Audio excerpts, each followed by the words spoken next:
So today I want to do a kind of really quick spoiler-free review of The Casual Vacancy by J.K. Rowling because I finally finished it. Yeah, I just want to kind of talk about it with you guys, but first I just wanted to say a shout out to all my East Coasters who are still going through the repercussions of Hurricane Sandy because I'm in Texas right now, so I kind of missed it, fortunately for me, but unfortunately for a lot of my family members, especially all you guys in New York. A lot of people still don't have power and don't have heat and don't have hot water, and if they even still have their homes. So it's really been hard kind of being here and being away from it and just hearing about it on Facebook and all those things. So if you guys follow me on Twitter or Facebook, you know that I've been thinking about you guys and I hope you're all okay. If you're watching this video, you're probably okay, but yeah, just wanted to give a shout out to you guys. So, The Casual Vacancy. It took me, okay, this is embarrassing. It took me a month to read this book,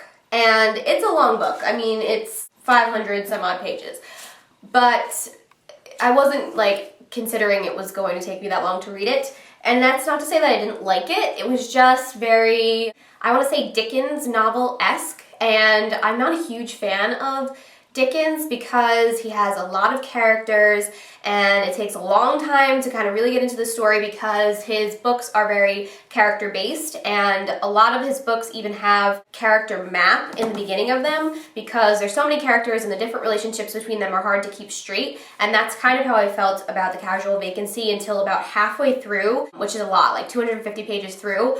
I still was getting the characters confused, and I really could have used a character chart in the beginning of this book. I even kind of considered writing myself out one, but I'm lazy and I didn't do that. That was my one gripe about it, but I do like books that are character-based more so than plot-based. The Harry Potter books are very plot-based, which was fine because I love Harry Potter, but it's interesting to see the characters' relationships change in the course of this book and learn about the characters and what that has to do with the politicalness of the novel. And like I said, I'm not going to give spoilers today about it because I don't want to go too far in depth with it in case people haven't read it yet.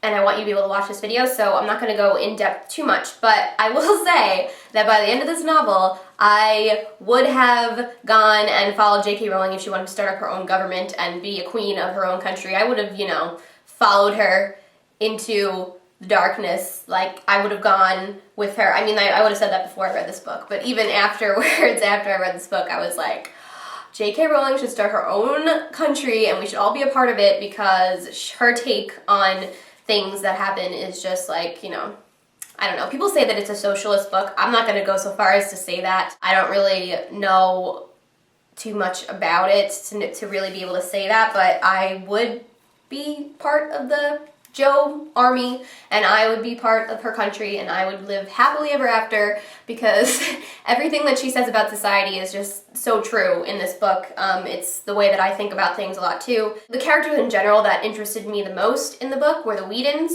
and their family dynamic and just how dysfunctional society is in relationship to a family like that, and specifically Robbie Whedon, which is the youngest, the young boy. I think J.K. Rowling really uses him as a symbol in this novel, so if you've read it, do you agree with me that she uses Robbie Whedon as a symbol, and what do you think about the way that she uses a person as a symbol for something larger? You know what happens in the book, you know what happens to Robbie, and what that means to her, having him as that kind of a symbol. I know I'm being vague here, but again, I said there was going to be no spoilers, so that's as far as I'm going to go into it. I think Robbie was probably my favorite character just because of that, because of the way that she used him in the book. If you guys have read The Casual Vacancy, please just leave me a comment letting me know how long it took you to read the book. Did you have the same difficulties with it that I did, and did you come out on the other end really, really liking it the way that I did, and who were your favorite characters to read about in the novel? Yeah, I think I'm going to keep it to that for today, and as of next week, we'll be back to our regular programming. I won't be in this hotel room. I'll be back in New York. Talk to you all soon, and I will see you soon.